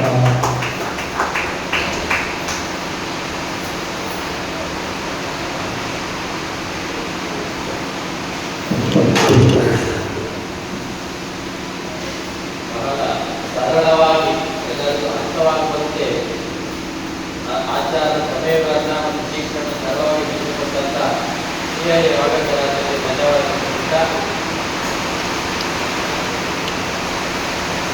ಈಗ ಸ್ವಾಮಿಗಳ ಅಮೃತ ಮಾಡಿಗಳನ್ನು ಅನುಸರಿಸಬೇಕು ಅಂತ ಹೇಳ್ತಾರೆ.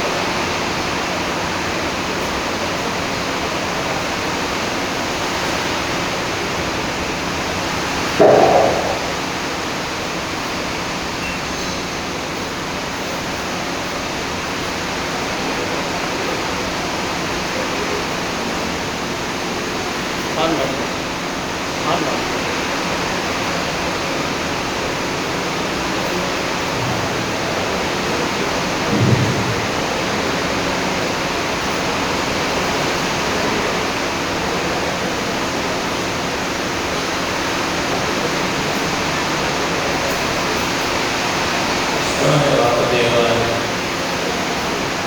हरे परमात्मने पंचक्लेशनाशाय गोविन्दाय नमो नमः।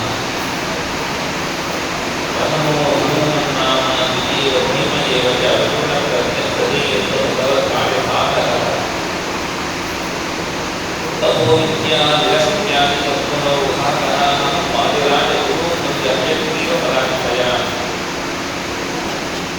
पूज्याय राघवेन्द्राय सत्यधर्मरताय च भजतां तत्त्वदुःखाय मतां कामधेनवे